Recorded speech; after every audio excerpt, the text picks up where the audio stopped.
Donc, nous sommes le jeudi 11 mars 2021.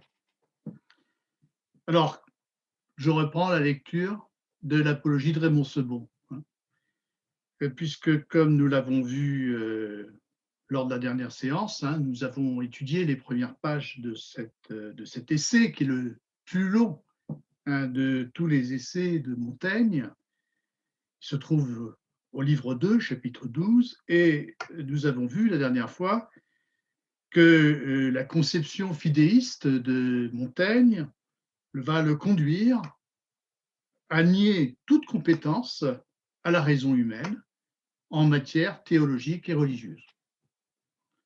Si Dieu ne peut pas être connu autrement que par la foi, si la foi est radicalement étrangère à la raison, eh bien, le discours théologique se trouve disqualifié, qu'il s'agisse du discours théologique de l'Église catholique traditionnelle, de Thomas d'Aquin, qu'il s'agisse de la théologie de Raymond Sebond. Nous avons vu les nuances qui existaient entre ces diverses théologies. Alors que le projet de l'essai était apparemment de prendre la défense de la théologie de Raymond Sebond, on a vu plutôt que Montaigne s'oppose à elle. Et contrairement à ce que prétend Raymond Sebond, la raison humaine n'a rien de commun avec la raison divine, pas plus qu'elle ne peut connaître la nature de Dieu, la raison humaine ne peut prétendre connaître la création de Dieu, qui serait l'expression de la raison divine. Donc la raison comme faculté humaine n'est aucunement ce par quoi la réalité ou la divinité peuvent nous être connues. Alors, tout ce que la raison humaine rapporte à Dieu ne peut être qu'anthropomorphique. Lorsque l'homme prétend parler de Dieu, c'est en fait de lui-même qu'il parle. Et si donc on a bien compris que sans la grâce divine, l'homme est sans aucun rapport avec Dieu, eh bien sa raison ne lui confère plus aucun privilège. Alors qu'est-ce que l'homme dépourvu de la grâce? Sa raison fait-elle de lui un être exceptionnel? C'est à cet examen que nous convie Montaigne au haut de la page 546, je rappelle, dans l'édition Carto-Gallimard. Alors, je lis ce petit passage. Considérons donc pour le moment l'homme seul, sans secours étranger, armé seulement de ses armes et dépourvu de la grâce et de la connaissance divine, qui sont tout son honneur, sa force et le fondement de son être.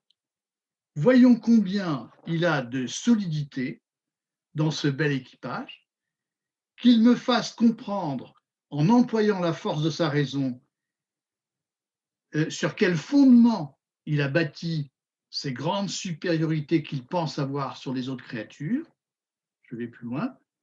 Est-il possible d'imaginer chose aussi ridicule que le fait que cette misérable et chétive créature, qui n'est pas seulement maîtresse d'elle-même, qui est exposée aux atteintes de toutes choses, se dise maîtresse et impératrice de l'univers, dont elle n'a pas le pouvoir de connaître la moindre partie, tant s'en faut de la commander. Voilà. Alors, vous voyez que le ton ici de Montaigne est assez sarcastique. Il souligne le ridicule de la prétention humaine, la disproportion exorbitante qui existe entre la faiblesse de l'homme et puis sa prétention. Cette misérable et chétive créature, comme dit Montaigne, cette misérable et chétive créature s'illusionne totalement sur elle-même, en se faisant le centre de l'univers, en s'attribuant le pouvoir d'en connaître l'organisation. Sans le nommer, cette critique vise directement la théologie naturelle de Raymond Sebond, que nous avons exposée la fois précédente. Souvenons-nous, en effet, que selon Sebon, la nature est l'œuvre de l'architecte divin qui a fait de l'homme la créature privilégiée en le plaçant au sommet de la création. Je poursuis ici la lecture de Montaigne.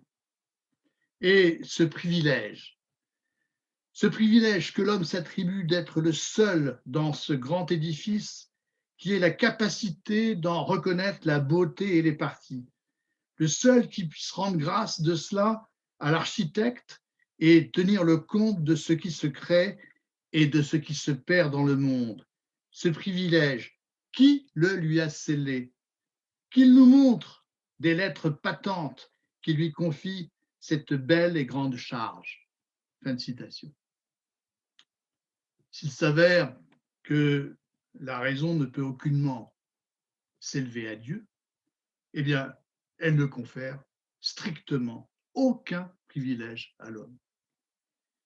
Et comme on va le voir, l'homme seul, comme dit Montaigne, l'homme seul, armé seulement de ses armes, eh bien, c'est simplement un animal. Un animal, mais un animal qui refuse de se voir tel qu'il est, étant donné ce que Montaigne appelle sa présomption, qui est, comme il l'écrit, notre maladie naturelle et originelle. Et ici, il faut lire avec attention et précision le paragraphe qui se trouve au milieu de la page 549, qui est extrêmement important, que je vais lire et que je vais expliquer attentivement. Alors voici ce qu'écrit Montaigne, page 549, au centre de la page. La présomption est notre maladie naturelle et originelle. La plus malheureuse et la plus frêle de toutes les créatures, c'est l'homme. Et en même temps, dit Pline est un auteur de l'Antiquité latine, la plus orgueilleuse. Elle se sent et se voit logée ici au milieu de la bourbe et de l'ordure du monde, attachée et clouée à la pire, la plus morte et la plus croupissante partie de l'univers, au dernier étage du logis et le plus éloigné de la voûte céleste, avec les animaux de la pire des trois conditions. Et pourtant, elle se place, selon sa pensée, au-dessus du cercle de la lune et ramène le ciel sous ses pieds.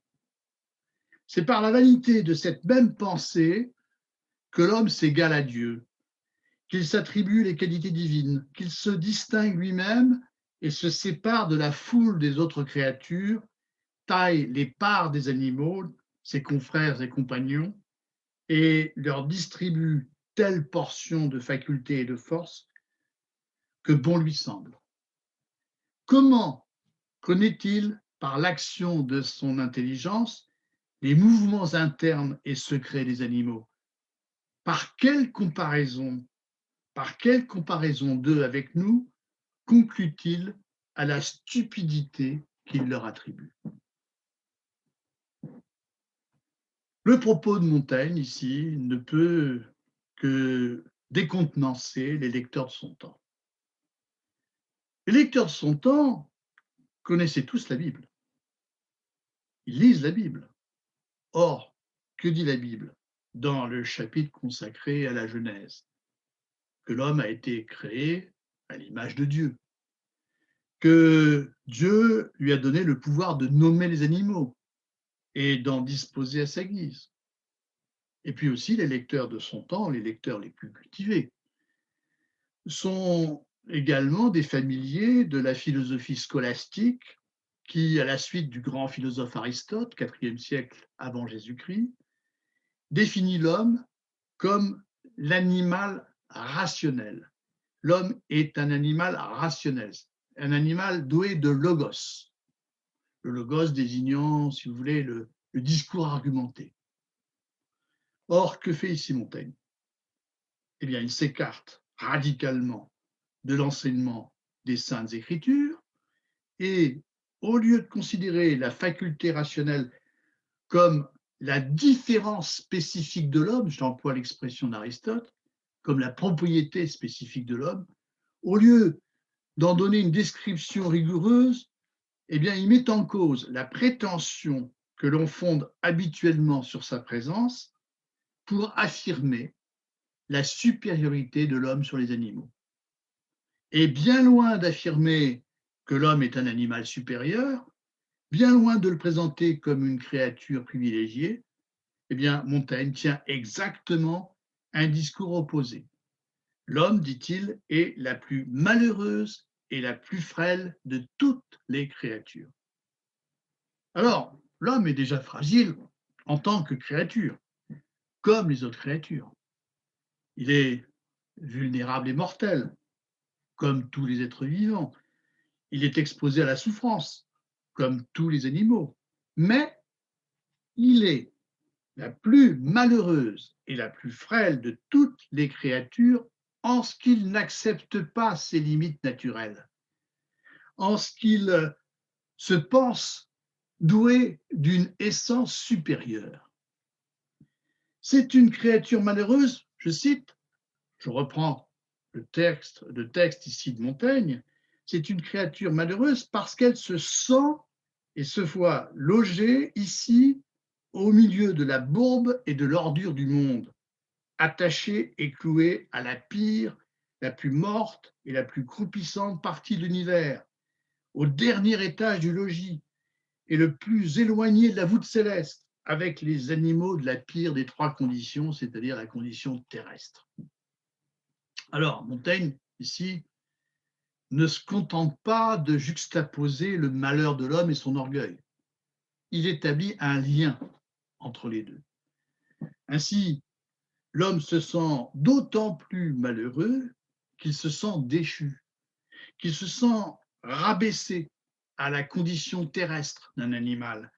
Il se sent d'autant plus malheureux, je cite, qu'il se place selon sa pensée au-dessus du cercle de la lune et ramène le ciel sous ses pieds.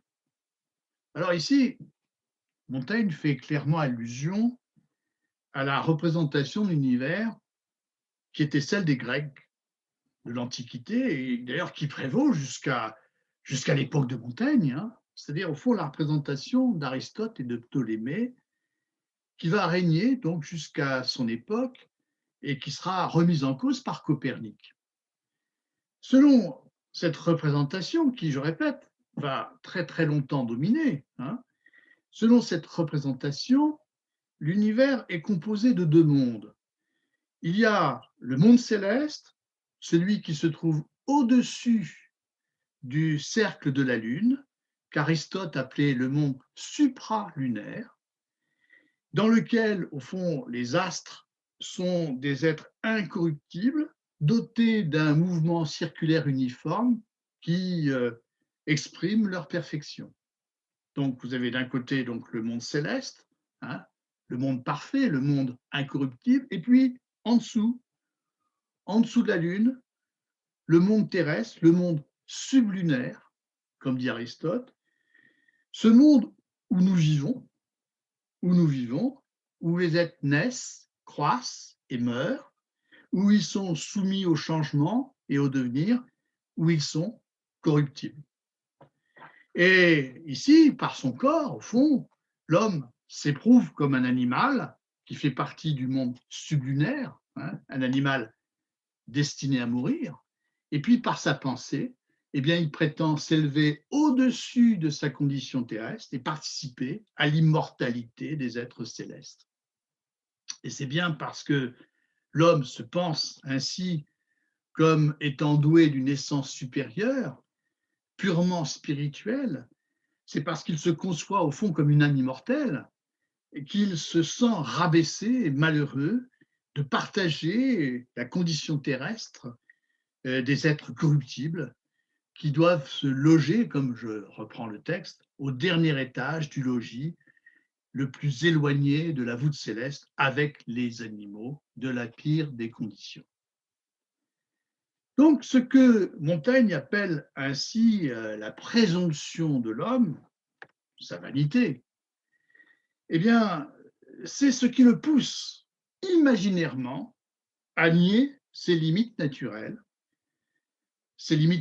d'être mortel, a masqué son insignifiance de créature terrestre pour s'attribuer une origine divine. La présomption, d'ailleurs, comme on le voit dans le texte, se traduit par un double mouvement. D'une part, elle pousse l'homme à se hisser vers le haut en cherchant à s'égaler à Dieu, comme le dit Montaigne, et puis d'autre part, elle l'incite à rabaisser, comme le dit Montaigne, la foule des autres créatures, notamment les animaux, qui sont pourtant, comme l'écrit Montaigne, ses confrères et ses compagnons. Donc la présomption humaine engendre à la fois l'anthropocentrisme et puis le mépris de l'homme à l'égard des autres créatures pour le reste de la nature. La théologie naturelle de Raymond Sebon, que j'ai présentée lors de la dernière séance, est une parfaite expression de l'anthropocentrisme. En attribuant à la raison une origine divine, le théologien Raymond Sebon prétend expliquer l'ordre du monde créé par Dieu. Pour le dire comme Montaigne, cette misérable et chétive créature qu'est l'homme se dit ainsi maîtresse et impératrice de l'univers. L'homme se fait imaginairement le centre du monde et se considère comme la mesure de toute chose en érigeant son point de vue sur les choses en référence absolue.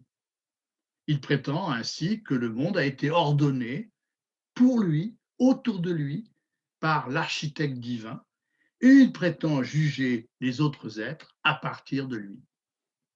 Or, qu'est-ce qui l'autorise à se prendre ainsi pour le centre de l'univers, à juger que les autres êtres s'ordonnent autour de lui? Absolument rien, absolument rien, si l'on sait que, bien sûr, la raison, ici, ne peut aucunement nous élever à Dieu. À moins, oui, à moins d'imaginer que Dieu est à notre image, à moins d'imaginer qu'il a créé l'univers comme un architecte bienveillant, hein, qui a créé toute chose en vue de l'homme. Alors, il s'agit là, bien sûr, ici, pour Montaigne, d'un délire purement imaginaire. Et ce délire imaginaire procède justement de la présomption humaine qui fait prendre, qui fait prendre à l'homme ses désirs pour des réalités. Il n'est même pas d'ailleurs nécessaire d'évoquer les savantes constructions de la théologie pour voir s'exprimer l'anthropocentrisme humain. Ainsi, quand nous jouons avec un animal de compagnie, quand Montaigne joue avec sa chatte, par exemple, c'est l'exemple qu'il donne après, hein, eh bien, quand c'est le cas, nous sommes spontanément persuadés que l'animal joue avec nous, que la petite chatte joue avec nous, que sa vie s'ordonne autour de nous. Et pourtant, je cite Montaigne, quand je joue avec ma chatte, qui sait si elle ne tire pas plus son passe-temps de moi que je ne fais d'elle? Vous avez vu ce petit passage qui est assez remarquable. Eh bien, qui sait en effet, si ce n'est pas plutôt ma chatte qui décide du jeu et dispose de moi? Le spectacle des chats nous fait bien souvent douter du bien fondé de notre croyance anthropocentriste, hein. C'est bien le cas ici. L'homme est-il vraiment le centre du monde comme il a spontanément tendance à le croire? Eh bien, et plus loin dans le chapitre de l'apologie de Raymond Sebon, page 699, Montaigne évoque aussi avec beaucoup d'ironie le point de vue d'un oison qui prétend lui aussi être le centre de l'univers. Et ici, je cite l'extrait concerné, page 699. Pourquoi un oison ne parlera-t-il pas de cette façon? Toutes les parties de l'univers sont faites à mon intention. Donc, l'oison serait une sorte de Raymond Sebon animal, si vous voulez, hein. Toutes les parties de l'univers sont faites à mon intention. La terre me sert pour marcher, le soleil pour m'éclairer, les étoiles pour faire passer en moi leurs influences. Je tire tel profit des vents tel autre des eaux. Il n'y a rien que la voûte céleste regarde aussi favorablement que moi. Je suis l'enfant chéri de nature. N'est-ce pas l'homme qui me nourrit, qui me loge, qui me sert? Fin de citation. Eh bien, en effet, pourquoi l'oiseau ne serait-il pas tout autant fondé que l'homme à considérer que le monde s'ordonne autour de lui? Et la grue, dit Montaigne, parce qu'il cite d'autres exemples, pourquoi n'en serait-il pas de même pour la grue et puis pour les autres animaux? Alors, vous voyez que le même constat pourrait être établi par la grue comme par tout autre animal.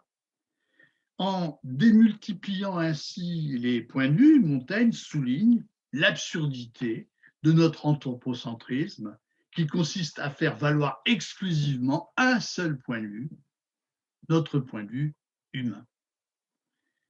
Imaginons le point de vue du chat, imaginons le point de vue de l'oiseau, imaginons le point de vue de la grue. Décentrons-nous de notre point de vue immédiat sur les choses et nous nous rendrons compte que la supériorité que nous nous attribuons spontanément sur les autres êtres n'est que l'effet d'une illusion. Alors cet anthropocentrisme va de pair avec un mépris pour le reste de la nature. Nous avons besoin de rabaisser les animaux. Nous avons besoin de nous en écarter, de les imaginer inférieurs à nous pour nous faire valoir. Ainsi, en comparant les animaux à nous, nous concluons à leur stupidité. Et comme nous pensons que l'intelligence est le ressort de nos actions, eh bien, nous avons besoin de croire que les animaux en sont dépourvus, qu'ils sont dénués de raison et que leur comportement est entièrement réglé par des instincts. Mais qu'est-ce qui nous autorise à conclure ainsi? Cette comparaison est en réalité fondée sur l'ignorance. Nous sommes incapables de connaître par notre intelligence, comme dit Montaigne, les mouvements internes et secrets des animaux.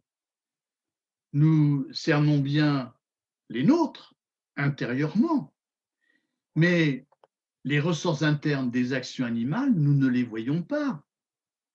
Ils échappent à notre observation. Comment pouvons-nous donc prétendre que les animaux n'opèrent que par des instincts et qu'ils sont dénués d'intelligence?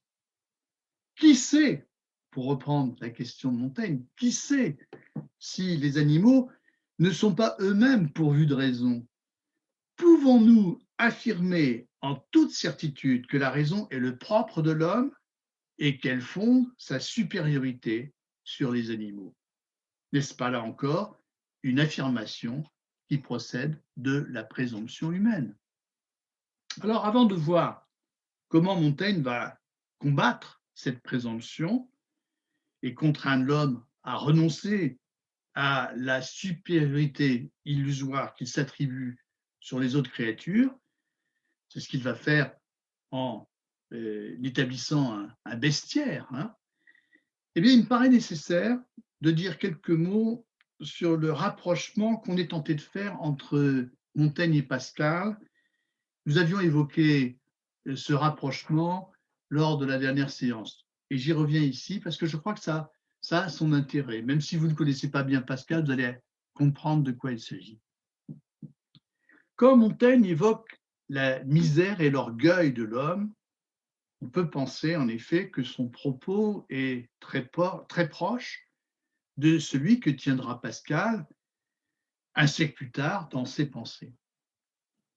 Seulement, j'y insiste, la pensée de Montaigne est ici très étrangère à toute considération religieuse, hein, puisque au fond, sans la grâce divine, nous n'avons aucun rapport à Dieu, hein, je rappelle ce que dit Montaigne.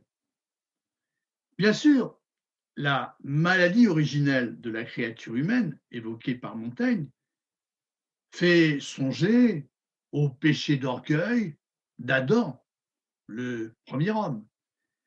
Seulement, cette maladie originelle est, chez Montaigne, une maladie purement naturelle. Hein. C'est une maladie naturelle, c'est notre maladie naturelle et originelle, dit Montaigne. Elle ne s'adosse pas, comme chez Pascal, au dogme chrétien de la chute et de la rédemption. Pour Pascal, la misère de l'homme provient de sa chute. Il s'adosse sur le mythe du péché originel. Dieu, créateur infiniment bon, a fait l'homme à son image, lui a offert un statut, une place sans commune mesure avec le reste de la nature, mais en se détournant de Dieu, en choisissant de lui désobéir, la créature humaine a chuté. Elle a été déchue. Elle a commis le péché originel. Et c'est à elle maintenant qu'il revient de retrouver l'amour du Créateur pour échapper à sa misère de créature déchue. La misère de l'homme, pour Pascal, c'est donc la misère de l'homme sans Dieu, la misère de l'homme qui prétend se passer de Dieu, en faisant de lui-même le centre de son existence. On est ici très loin de l'analyse de Montaigne, pour lequel la misère de l'homme, je le disais tout à l'heure, est une misère purement naturelle, une misère qui s'explique par la présomption, hein, dont Montaigne dit qu'elle est notre maladie naturelle et originelle. Alors non seulement le propos de Montaigne est très éloigné du discours religieux de Pascal, mais on peut dire qu'il englobe par avance ce discours dans la critique qu'il fait de la présomption humaine. Le discours de Pascal est en effet typique de la présomption humaine, qui consiste à dévaloriser la condition terrestre de l'homme au nom d'un monde idéal, au nom d'une essence supérieure qui rapprochait originellement l'homme de Dieu et qui aurait été perdue en raison de l'orgueil humain, en raison du péché originel. Si c'est la présomption qui fait surtout de la condition terrestre de l'homme une condition misérable, l'essentiel de la sagesse, pour Montaigne, consistera d'abord à se guérir de cette présomption afin de mieux jouir de cette vie dans cette vie terrestre, hein, afin de mieux jouir de notre condition humaine dans cette vie. Mais pour cela, il faut penser la nature autrement que la conçoit la théologie, que la conçoit Pascal, qui fait de l'homme le centre de la création. Il faut considérer, comme l'indique Montaigne, que les animaux sont des confrères et des compagnons, que les hommes composent avec eux, au sein de la nature, une même famille. Et comme l'écrit Montaigne, à la fin de l'essai sur la cruauté, qui se trouve juste avant l'apologie de Raymond Sebon, au chapitre 11 du deuxième livre, il faut, je le cite, hein, c'est écrit à la fin de cet essai, il faut se démettre de cette royauté imaginaire. Il faut se démettre de cette royauté imaginaire que l'on s'attribue sur les autres créatures et envisager la nature comme un palais où les bêtes forment avec les hommes une même famille.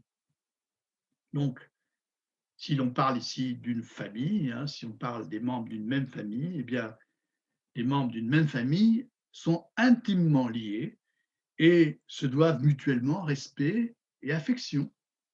Et c'est ainsi que Montaigne envisage, au fond, le lien entre les hommes et les autres êtres vivants, parmi lesquels il n'y a pas seulement d'ailleurs seulement les animaux, il y a aussi les plantes. Et ici, je citerai un extrait qui se trouve justement à la fin de ce fameux essai sur la cruauté, qui me paraît très important, qui permet de bien éclairer la position de Montaigne. C'est page 530. Je vous lis cet extrait. Il y a un certain égard est un devoir général d'humanité qui nous attache non seulement aux bêtes qui ont vie et sensibilité, mais aux arbres eux-mêmes et aux plantes. Nous devons la justice aux hommes et la douleur et la bienveillance aux autres créatures qui peuvent être capables de le ressentir. Il y a quelques relations sociales entre elles et nous et quelques obligations mutuelles. Je ne crains pas d'avouer la tendresse de ma nature, si puérile, que je ne peux pas franchement refuser à mon chien la fête qu'il me fait ou qu'il me demande quand ce n'est pas le moment. Voilà. Montaigne nous parle de sa chatte, nous parle de son chien, hein, ses compagnons. Hein. Et quand le chien de Montaigne vient le déranger, hein, lui demande, au fond, en quelque sorte, de lui consacrer quelques moments, Montaigne estime, même si ce n'est pas le moment, qu'il lui doit quelques égards. Donc alors, vous voyez que la présomption éloigne l'homme de ses confrères, de ses compagnons, que sont les animaux.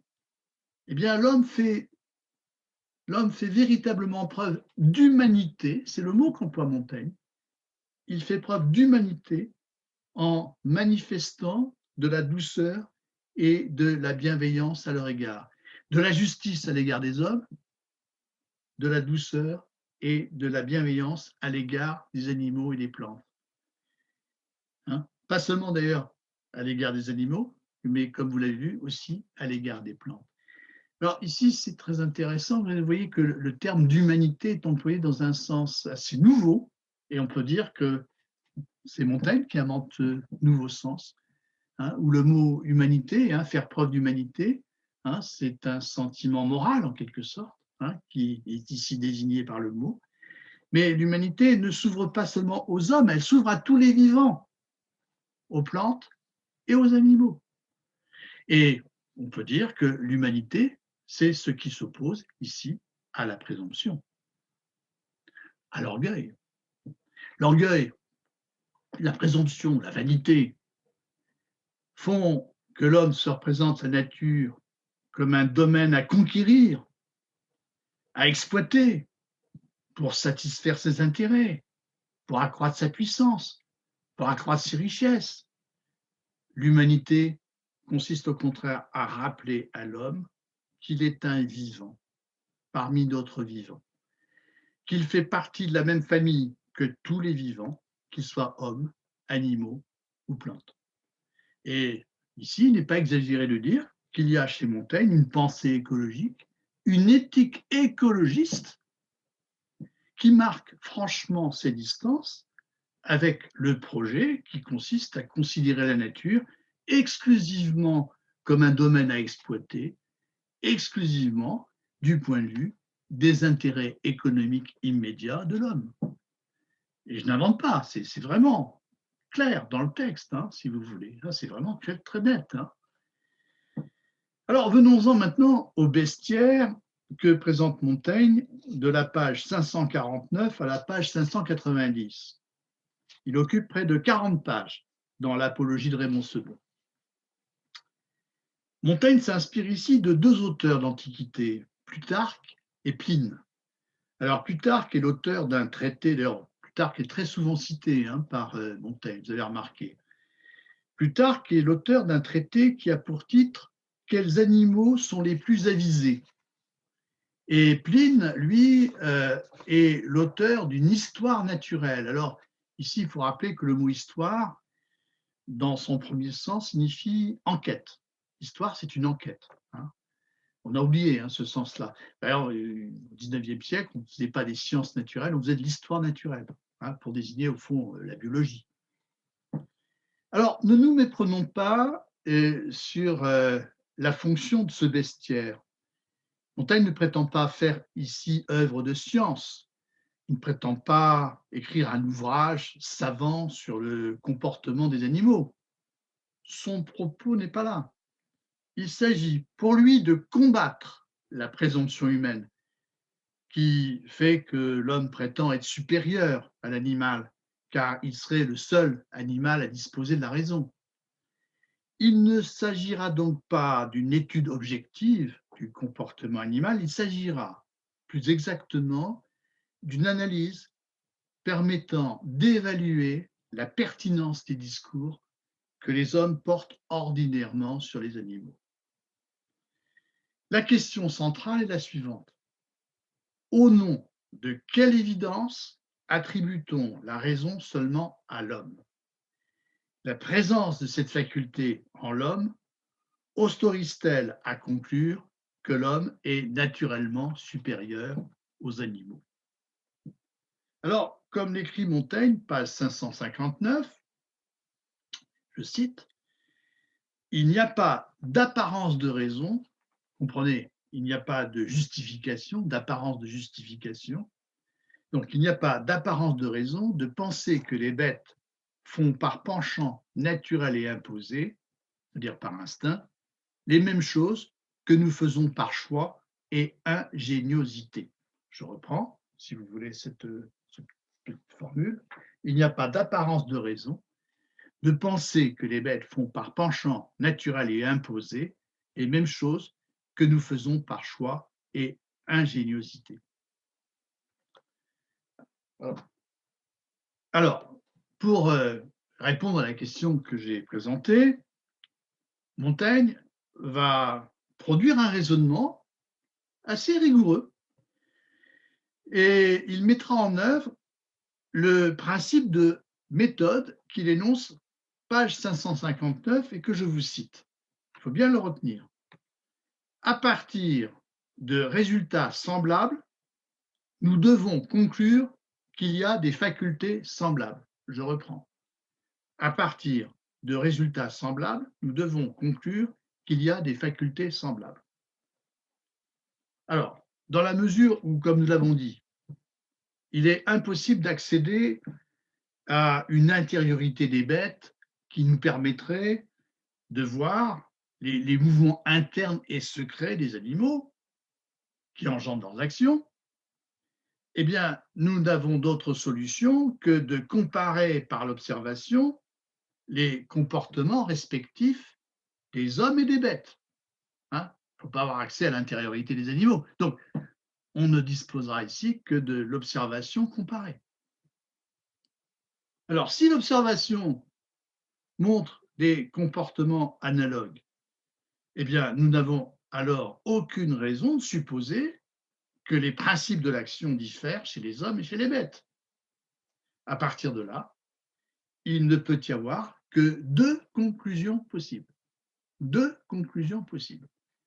Ou bien les animaux raisonnent autant que les hommes, et alors on ne peut pas dire que la raison est le propre de l'homme. Ou bien la raison n'est qu'une forme d'instinct, et quand les hommes agissent selon la raison, ils n'agissent pas à ce moment-là de manière différente que les renards, les chiens, les oiseaux, lorsqu'ils recherchent les moyens de satisfaire leurs besoins. Vous voyez? Donc, je répète, on est face à l'alternative suivante. Ou bien les animaux raisonnent comme nous, donc à ce moment-là, on ne peut pas dire que la raison est le propre de l'homme, ou bien la raison n'est jamais qu'une forme d'instinct, et là non plus, on ne peut pas franchement dire que la raison nous distingue fondamentalement des animaux. Dans les deux cas, bon, on ne pourra pas franchement parler d'une supériorité de l'homme sur l'animal.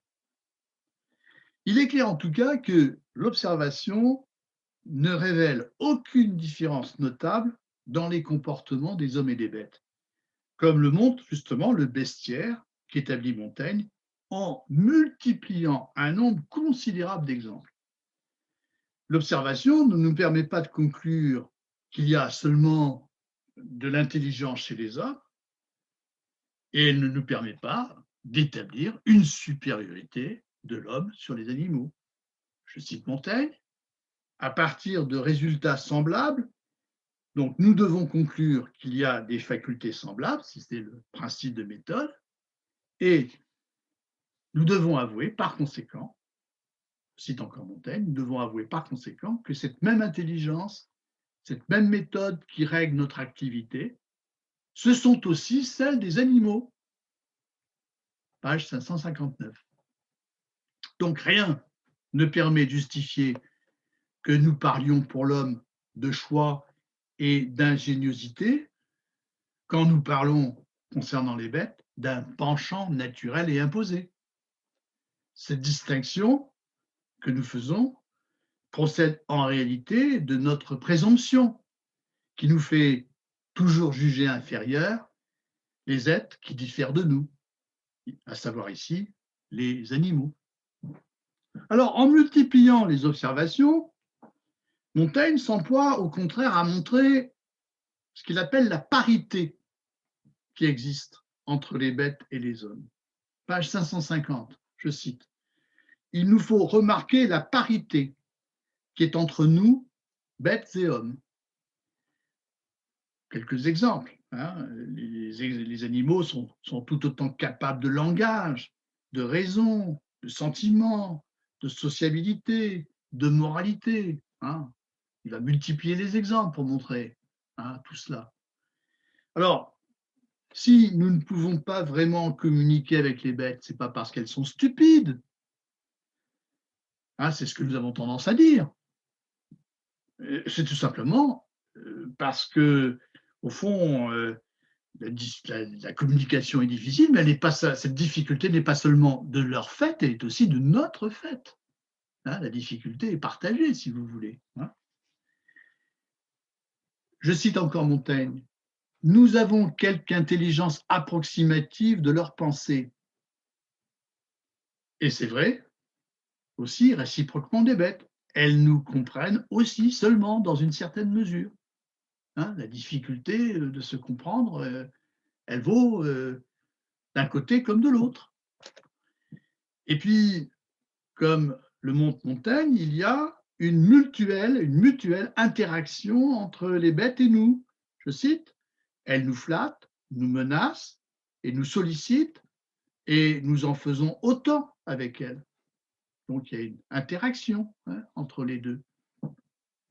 Et d'un côté, on peut observer une similitude de comportement qui nous conduit à penser que les bêtes raisonnent aussi bien que les hommes. Ce sera l'exemple du renard que je vais vous citer. Et puis de l'autre, la similitude de comportement conduit à penser que l'homme aurait un instinct analogue à celui des bêtes. Ce sera l'exemple des armes naturelles que je vais également citer. Je prends l'exemple du renard. Donc l'exemple du renard va nous montrer que là, vous avez ici affaire à un animal qui raisonne aussi bien qu'un homme. Page 559, je cite l'exemple. Pour montrer que les animaux ont des qualités semblables aux humains, prenons donc l'exemple du renard, dont se servent les habitants de la Thrace, quand ils veulent entreprendre de traverser par-dessus la glace quelques rivières gelées, et qu'ils le lâchent devant eux à cet effet. Si nous le voyons au bord de l'eau approcher son oreille bien près de la glace pour éprouver s'il va entendre, à une distance longue ou proche, bruire l'eau qui court au-dessous, et suivant qu'il trouve par là qu'il y a plus ou moins d'épaisseur dans la glace, se reculer ou s'avancer, n'aurons-nous pas une bonne raison de juger qu'il lui passe par la tête des réflexions semblables à celles qui passeraient dans la nôtre, et que c'est là un raisonnement et une conclusion tirée du bon sens naturel? Et voici le raisonnement. Ce qui fait du bruit se déplace. Ce qui se déplace n'est pas gelé. Ce qui n'est pas gelé est liquide. Et ce qui est liquide plie sous la charge.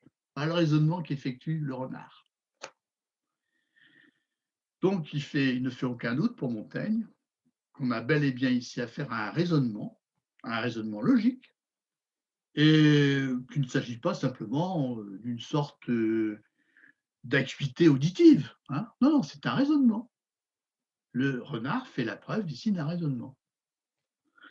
Alors, l'exemple du renard montre donc qu'on peut rapprocher sa conduite du raisonnement humain. À l'inverse, on peut montrer que les hommes se rapprochent souvent des animaux lorsqu'on observe leur manière de se protéger. Et cet exemple se trouve page 556. Je cite: quand les taureaux vont au combat, ils répandent et projettent la poussière autour d'eux. Les sangliers affinent leur défense. L'Ichneumon, alors c'est un carnassier d'1 mètre de long qui vit en Égypte, dit Montaigne. L'Ichneumon aussi, quand il doit être aux prises avec le crocodile, eh bien, il protège son corps, il l'enduit, et il l'encroûte tout autour d'un limon bien pétri et bien pressé, comme d'une cuirasse. Question de Montaigne: pourquoi ne dirions-nous pas qu'il est tout aussi naturel de nous armer de bois et de fer? Quand nous nous armons spontanément de bois et de fer, nous procédons comme le taureau, comme l'Ichneumon, comme le sanglier. Hein, finalement, il y a là un comportement quasi instinctif qui ne nous différencie pas profondément des autres animaux. Donc, qu'il s'agisse de rapprocher la bête de l'homme, l'exemple du renard, ou l'homme de la bête, l'exemple des armes naturelles, il y a parité entre les deux. Il n'y a aucune hiérarchie naturelle, objective, entre l'homme et la bête. Hein, il y a égalité. Mais admettons que ceux qui affirment que la raison est le propre de l'homme aient raison. Plaçons-nous dans leur hypothèse. Eh bien, nous allons voir, avec Montaigne, que cette hypothèse aboutit à des conséquences contradictoires. En effet, d'un côté, on prétendra se fonder sur la présence de la raison en l'homme pour affirmer sa supériorité sur les animaux, et de l'autre, comme on va le voir, on sera conduit à déplorer que l'homme soit la plus misérable des créatures, la moins bien dotée par la nature, car n'ayant pas d'instinct. Et à ce moment-là, on est amené à dire que l'homme est inférieur naturellement aux animaux. Donc, si vous voulez, si je reprends mon propos, si vous vous placez dans l'hypothèse que l'homme est le seul qui ait la raison, que la raison est le propre de l'homme, eh bien, vous aboutissez à une conclusion contradictoire qui consiste à dire d'un côté que l'homme est supérieur à l'animal parce qu'il a la raison, et puis de l'autre côté qu'il est inférieur aux animaux parce qu'il lui manque les instincts. Alors, Montaigne, justement, démontre l'absurdité à laquelle mène inévitablement la thèse qui prétend fonder la dignité de l'homme sur la présence de la faculté rationnelle en lui. D'abord, il remarque que dans bien des cas, les réalisations des bêtes dépassent de très loin, je le cite, tout ce que nous pouvons faire naturellement et par procédé inventé, c'est-à-dire par technique. Hein, les réalisations des bêtes dépassent de très loin tout ce que nous pouvons faire naturellement et par procédé inventé. Page 553. C'est l'exemple des araignées. C'est l'exemple des araignées.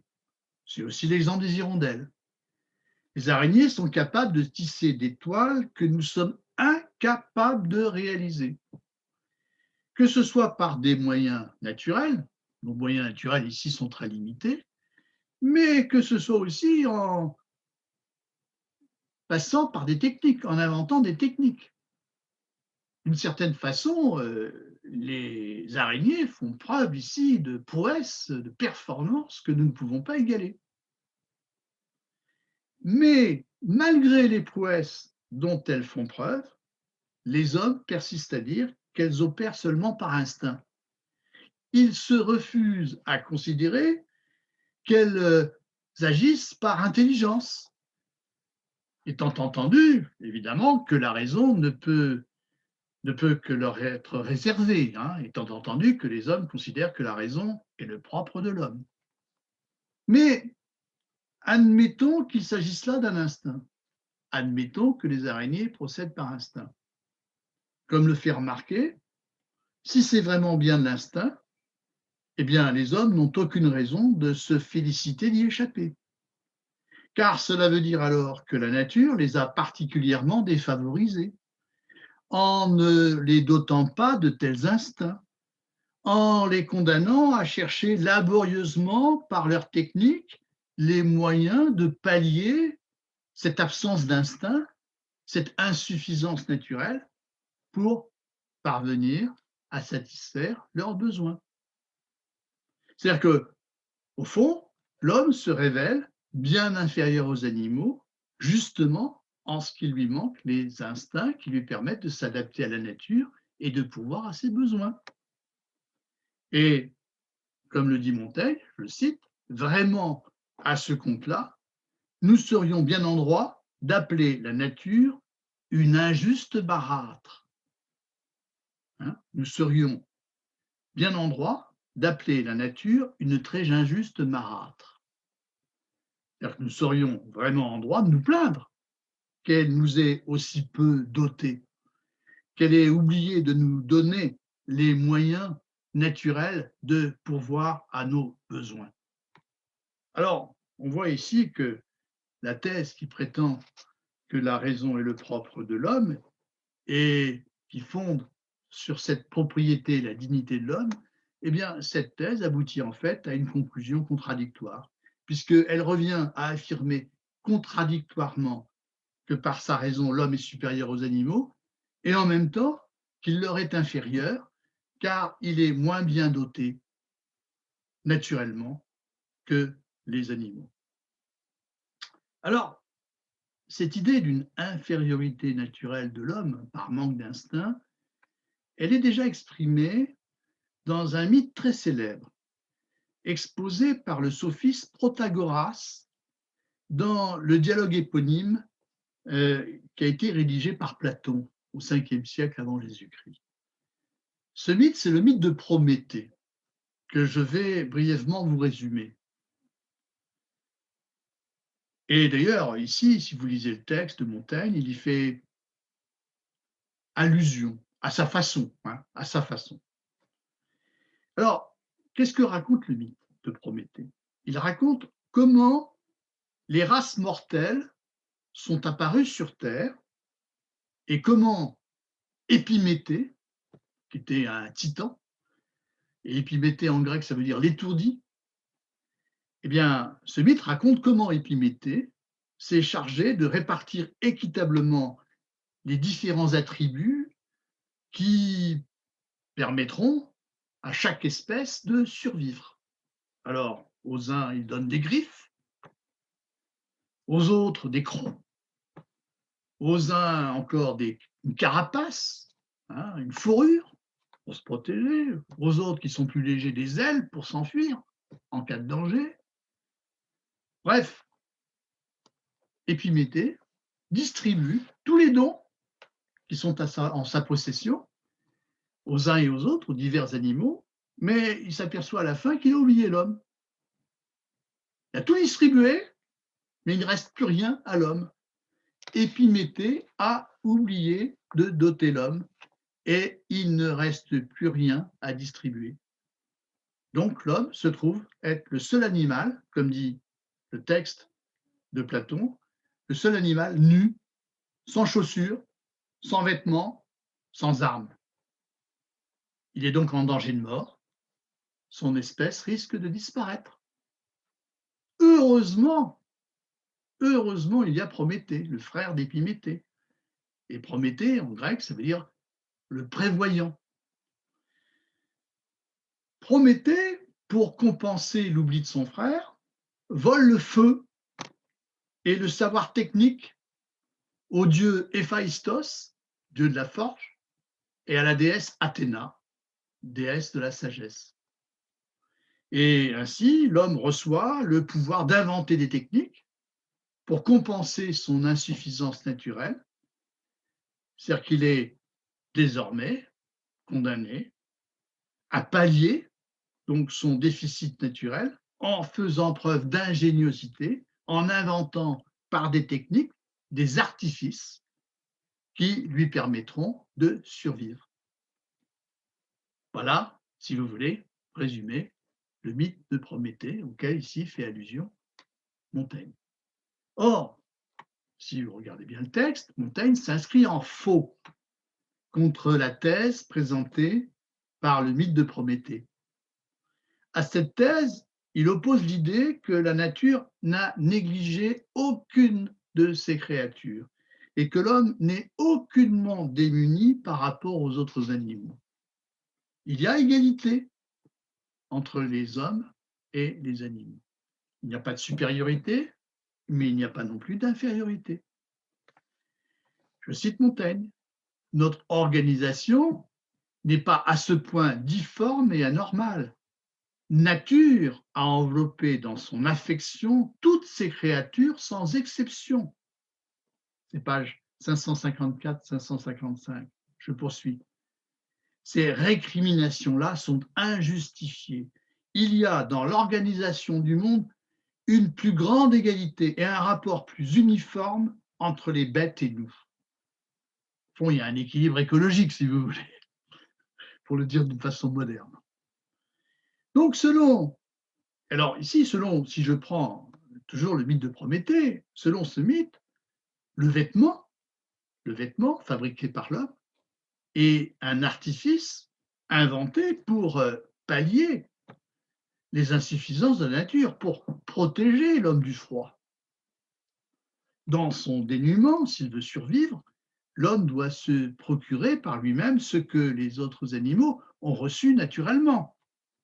Eh bien, pour Montaigne, et là, il y a tout un développement intéressant dans l'apologie de Raymond Sebond là-dessus, pour Montaigne, le vêtement n'a aucune fonction compensatrice. Je cite Montaigne ici, je le cite. Donc, page 555. Notre peau est pourvue, aussi insuffisamment que la leur, de solidité pour résister aux injures du temps. Témoin tant de nations qui n'ont encore fait aucun essai de l'usage des vêtements. C'est ce que dit ici Montaigne, page 555. Vous voyez ici que Montaigne fait allusion aux nations indiennes qui viennent d'être découvertes en Amérique. Pensez aux cannibales du Brésil, qui vivent nus. Pensez à tous ces Indiens qui vivent nus. Et leur dignité, pour Montaigne, est le signe de leur robustesse, de leur vigueur, de leur santé, parce qu'ils sont un peuple jeune, un peuple sauvage, qui peut se passer d'artifice. Vous vous souvenez de ce que nous avions dit à ce sujet? Eh bien, cette nudité ne s'explique pas, contrairement à ce qu'on serait tenté de dire, ne s'explique pas seulement par une question de climat, qui est plus favorable au Brésil qu'en Europe, puisque Montaigne évoque, dans l'apologie de Raymond Sebond, il évoque aussi les anciens Gaulois, qui n'étaient guère vêtus. Et à son époque, il évoque aussi le cas des Irlandais. Les Irlandais, nos voisins, qui ne le sont pas davantage, sous un ciel très froid. Les Irlandais, au XVIe siècle, vivent nus, alors qu'ils sont en Irlande. Je ne sais pas si c'est exact, mais voilà ce que dit en tout cas Montaigne. Montaigne remarque d'ailleurs que nous supportons bien le froid sur tous les endroits de la personne qu'il nous plaît de découvrir et d'exposer au vent et à l'air, en fonction des modes et des coutumes vestimentaires, que ce soit le visage, les mains, les jambes, les épaules. C'est vrai que quand il fait froid, nous laissons découvert notre visage. Les mains, c'est pareil. Et parfois, les femmes portent des mini-jupes, même en plein hiver. Ce qui veut dire finalement que tout cela n'est pas forcément uniquement explicable par la question du froid. Donc, il est faux de dire que les hommes sont bien moins pourvus naturellement que les autres animaux. Et comme donc le montre l'exemple du vêtement, l'artifice n'a pas essentiellement pour fonction de combler un déficit naturel. La fonction du vêtement, d'ailleurs, est essentiellement une fonction sociale. Le vêtement permet de paraître en société. Et là, vous avez aussi des lignes de Montaigne qui sont très intéressantes sur la question. Alors, je ne peux pas bien sûr évoquer tous les exemples des bêtes évoquées par Montaigne dans l'Apologie de Raymond Sebond. On peut dire que Montaigne éprouve un malin plaisir à raconter leurs prouesses. Hein. C'est vrai qu'il y a beaucoup d'exemples amusants. On peut même parfois considérer que les exemples de Montaigne sont assez provocateurs. Il se moque un peu de son lecteur, il faut bien le dire. Bon. Outre le renard raisonneur, vous avez le ton mathématicien, le ton géomètre. C'est extraordinaire cet exemple. Vous avez le hérisson météorologue. Vous avez l'éléphant adorateur du soleil. L'éléphant a une religion. L'homme n'est pas le seul animal à avoir une religion. L'éléphant aussi, dit Montaigne. Les chevaux pleurent. Ils ont des sentiments. Ils ont même des passions, figurez-vous. Il y a des passages assez fabuleux. Pour dire que Montaigne se serait très bien entendu avec Walt Disney, c'est clair. Et puis, bon, il y a encore bien d'autres exemples. Je ne peux pas tous les citer. Vous en avez vraiment presque 40 pages. Mais rappelons l'essentiel. Donc, quelle est la fonction de ce bestiaire? Combattre, comme je vous l'ai dit, la présomption humaine. Et pour cela, il faut réduire la différence que nous croyons grande entre l'homme et les animaux, en montrant que, quelle que soit la différence qu'on trouve de l'animal à l'homme, elle ne signifie pas qu'il lui soit inférieur. Montaigne ne conteste pas que l'homme dispose de la raison, mais on ne peut pas considérer la raison comme la différence spécifique de l'homme, pour parler comme philosophe Aristote. J'emploie le vocabulaire d'Aristote qui était couramment employé par les philosophes de l'époque. Selon la définition que donne Aristote de l'homme, c'est l'animal rationnel, l'animal pourvu de logos. Alors, comment il procède pour définir l'homme? Il commence par le genre. L'homme appartient au genre animal.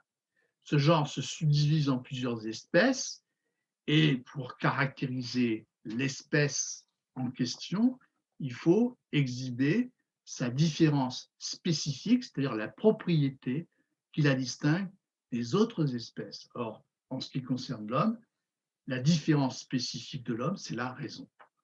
Il est le seul à posséder la raison est ce qui le distingue, ce qui fait sa spécificité. Alors voilà comment on procède depuis Aristote, voilà comment on raisonne. Eh bien, si vous regardez bien ce que dit Montaigne, au fond, il fait exploser cette définition. Cette définition, Montaigne la remet en cause, puisqu'il n'envisage plus ici l'homme comme ayant spécifiquement la raison, mais il l'envisage seulement comme un animal dont rien ne dit qu'il possède en propre la raison, dont rien ne dit qu'il se distingue radicalement des autres animaux. Si on regarde bien le propos de Montaigne, au fond, les frontières entre les hommes et les animaux sont assez floues. Il n'y a pas de séparation entre des espèces qui soit nette, vous voyez. Il rompt avec ce type de discours. Très intéressant, ça. C'est-à-dire qu'au fond, la différence est extrêmement tenue entre certaines espèces et nous. Et on ne devrait même pas parler d'espèces, si vous voulez. C'est un vocabulaire qui n'est plus adéquat. En définitive, l'homme est un animal dont la vraie différence d'avec les autres animaux n'est pas, comme on le dit, la raison, mais la présomption. La présomption qui le pousse à conclure de sa raison à une supériorité imaginaire sur ses confrères et compagnons, les animaux, et qui le conduit, ça c'est une chose aussi qu'il faut comprendre, que j'ajoute, et qui le conduit à en faire un usage déréglé et nocif. C'est ce que montre Montaigne à 2 reprises, à commencer par la page 559. Je cite, c'est très important. la prééminence que l'homme se donne dans sa pensée et son imagination n'a ni consistance ni réalité sensible, c'est-à-dire qu'elle ne correspond à rien de visible, à rien d'observable.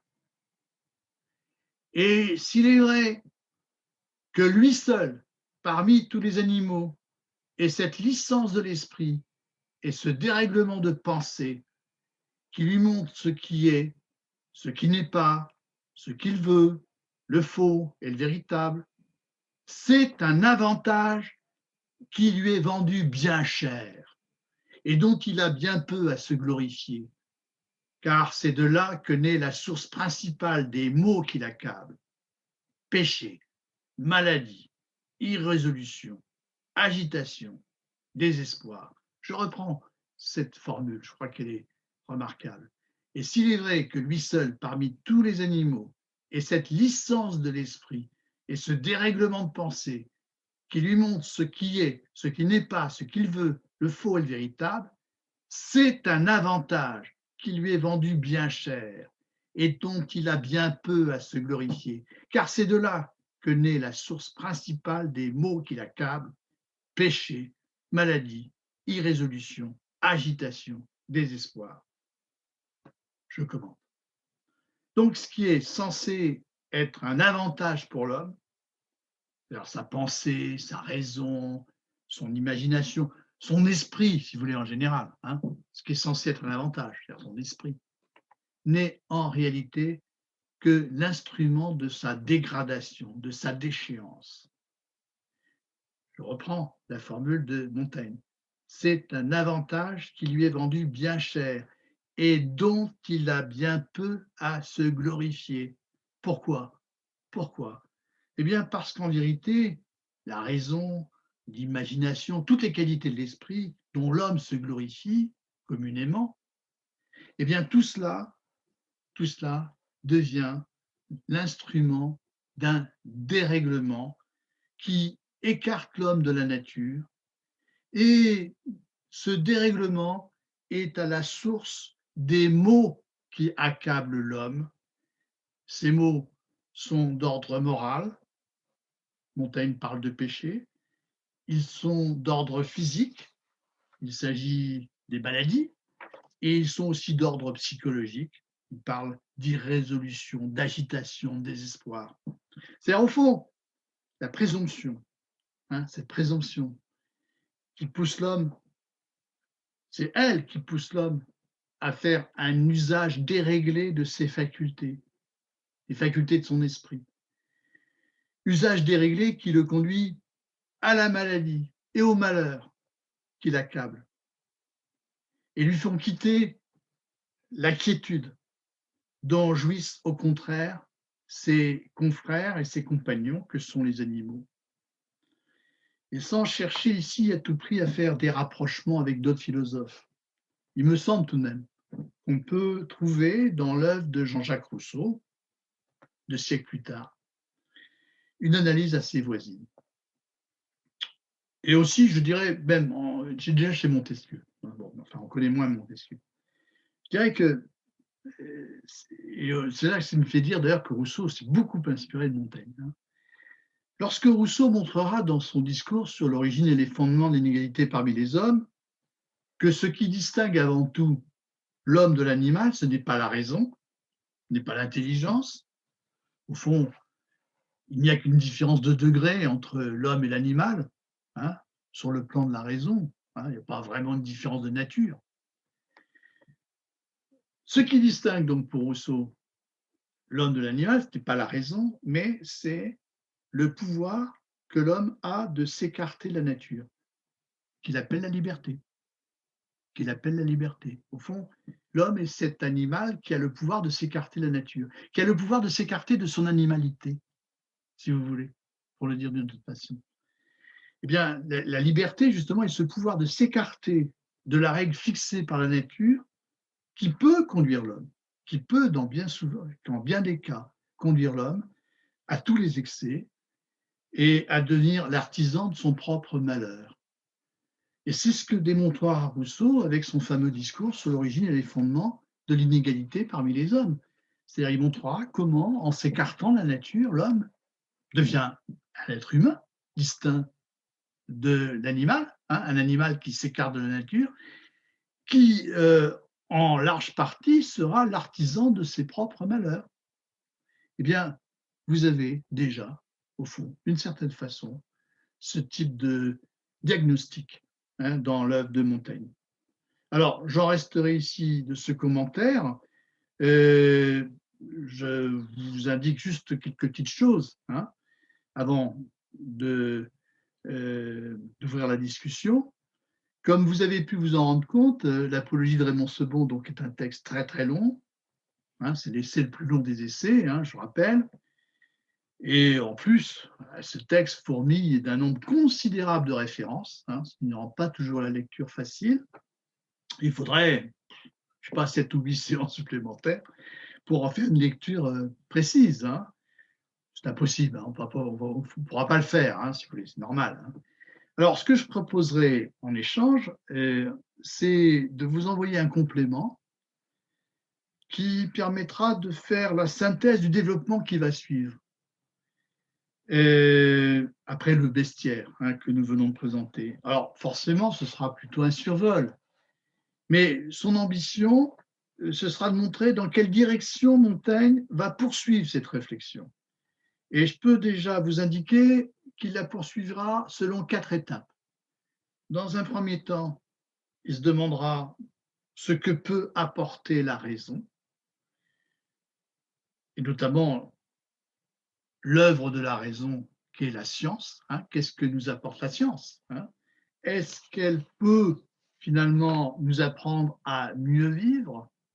Voilà la question qui s'imposera au départ, et vous comprendrez très vite que la réponse de Montaigne est négative, et qu'il fera d'une certaine manière un éloge de l'ignorance. Et là encore, Rousseau, dans son premier livre, dans son premier discours sur les sciences et les arts, reprendra cette inspiration, hein, que vous trouvez déjà dans l'Apologie de Raymond Sebond. Lui aussi, d'une certaine façon, fera une sorte d'éloge de l'ignorance. Bon, évidemment, il faut le comprendre, hein, c'est pas un discours anti-science, hein, mais il y a une certaine façon de montrer que ce n'est pas grâce au développement des sciences que l'homme va pouvoir effectivement se rendre heureux et développer sa moralité. Bon, ça c'est un premier point. Deuxième étape de la réflexion, il se demandera ensuite, donc Montaigne se demandera ensuite si la science peut vraiment nous apporter la connaissance. Plus précisément, la question sera de savoir si la raison est un instrument fiable de connaissance. Évidemment, là encore, la réponse sera négative.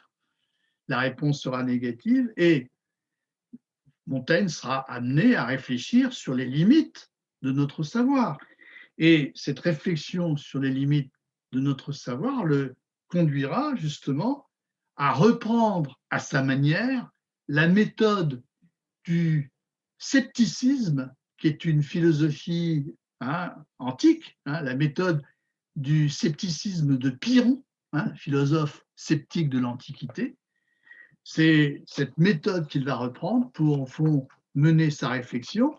Et vous verrez à ce moment-là que le scepticisme aura pour intérêt de nous délivrer des faux savoirs et surtout de nous libérer de cette tendance au dogmatisme qui est justement le fruit de la présomption. Et au fond, ce qui empoisonne, hein, la vie des hommes, c'est le dogmatisme qui d'ailleurs les conduit souvent à la violence, hein. En nous guérissant du dogmatisme, eh bien, le scepticisme nous permet de parvenir à une certaine sagesse, la sagesse de celui qui sait qu'il ne sait rien, pour reprendre la formule de Socrate. Celui qui ne sait rien, hein, celui qui sait qu'il ne sait rien, ce n'est pas quelqu'un qui ne sait absolument rien, c'est quelqu'un dont l'ignorance se connaît, si vous voulez, hein. C'est la docte-ignorance en quelque sorte, hein. La sagesse consiste dans une sorte de docte-ignorance, hein. L'ignorance de quelqu'un qui est passé par le détour du savoir, hein. Ce n'est pas une ignorance brute, hein. Dernière étape, Montaigne montre enfin, c'est la dernière partie de l'Apologie, Il montre enfin pourquoi la science est impossible, pourquoi la connaissance de la vérité est illusoire. Et je vous citerai juste une formule qui se trouve à la fin de l'Apologie de Raymond Sebon, qui est très éclairante en elle-même. Voici ce qu'écrit Montaigne: rien de certain ne peut être établi, le jugeant et le jugé étant dans un changement et un mouvement continuel. Le jugeant, c'est-à-dire nous, en tant que nous jugeons et cherchons à connaître, et le jugé, ce sont les choses que nous cherchons à connaître. Hein. Eh bien, le jugeant et le jugé sont pris dans un mouvement et un changement perpétuel, car il n'y a rien de stable. Aucune existence stable n'existe. Il n'y a aucune existence stable dans ce monde, en quelque sorte. Et voilà pourquoi, effectivement, il ne peut pas y avoir de connaissance, puisque la connaissance présuppose de la stabilité, de la permanence. Hein. Voilà, si vous voulez, ce que je pouvais vous dire ce soir. Donc, j'ouvre maintenant la discussion.